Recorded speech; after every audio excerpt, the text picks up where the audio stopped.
Cold came down on Olympia beneath the winter sky, where flags were raised and tempers burned and trouble gathered high.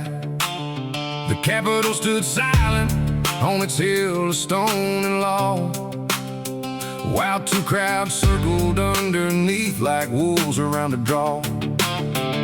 I filmed it as it happened, from the lawns down to the street, where the day began with shouting and turned hard beneath our feet. The black-clad line came marching, the patriot crowd stood fast, and every step between them felt like thunder rolling past. The first blows came their morning, when two men crossed the road, and the mob came down upon them with the weight of hate unloaded.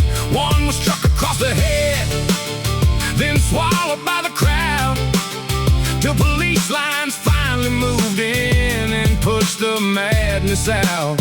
But the trouble did not leave there, it only changed its track, circling west around the grounds to find another way back. The patriots ran for the parking lot, the cars were parked below, and near the trooper line I heard, "No, let them go." Then the bricks began to fly, rocks came heavy through the air, glass exploded from the windows of the trucks and cars down there. Windshields cracked like rifle fire, doors were dented, tires screamed, and every second felt less real than any nightmare ever dreamed. Some threw stones back in anger, some were tackled to the ground, but the ones who brought the violence kept on moving through the town. The crowd that came to break and burn kept pressing toward the hill, while the men whose cars were shattered were the ones told to be still. For hours the troopers held the grass, kept the black-clad line away, then the boundary shifted open near the memorial that day. The patriots stood by stoning names of soldiers long since dead, with police behind their shoulders and the mob street on ahead. They were boxing on that lawn there with no clean road to run, state troopers at the backsides and the other line in front. Eggs and paint bottles flew, flashbangs to the ground, but the pressure only tightened as the noise kept closing round. Then came the call to scatter, and the patriot crowd withdrew through the gap beside the building where the winter shadows grew. They moved to reach the vehicles to leave that place behind, but the other side was racing to cut them off in time. Around the insurance building, both crowds began to pour. One side trying to get away, one side hunting something more. At the corner of the parking lot, the two lines met again, and the whole day funneled downward into broken glass and metal. Woman stood there, blinded, pepper burning in her eyes, frozen in the middle as the violence started to rise. Forrest turned back toward her, though the crowd was closing fast, and tried to pull her from the danger before the moment passed. Then a man came in with a hammer, raised it high above her head, and the space between life and murder turned as narrow as a thread.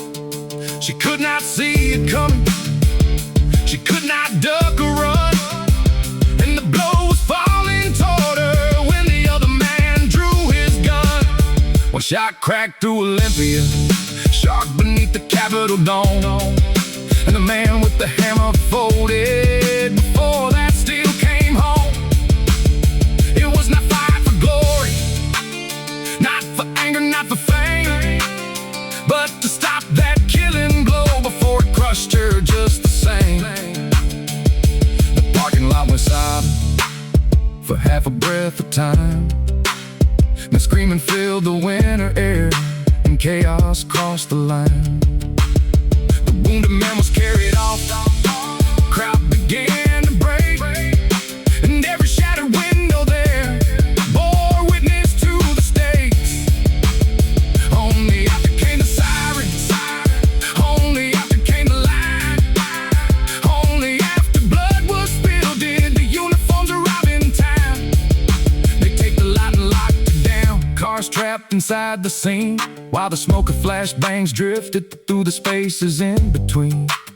South toward Heritage Park they ran, where tear gas filled the road, and police pushed back the remnants of the fury that showed. The day that started under flags ended under chemical clouds of broken glass below the hill, and sirens crying loud. By evening came the booking, by headlines came the claim. They were down Forrest Machala and tried to hang the blame, but footage has a memory that rumor cannot bend, and sometimes what they call a shooter is the man who made it in. Then came word in later days another gun had fired too, From the other side of that melee, breath, smoke, and panic flew. The story grew less simple, the courtroom road less clear, and self-defense stood waiting where the state could not steer. On December 22nd, the charges did not stand, for no clean case could rise up from the broken, violent land. The law looked at the hammer, the woman, and the frame, and found too much reasonable doubt to carry on the claim. Let no polished liar hide or what happened in Olympia on that cold December ride. A woman blinded, trapped and helpless, a hammer coming down, and one shot fired below the dome before death could wear the crown.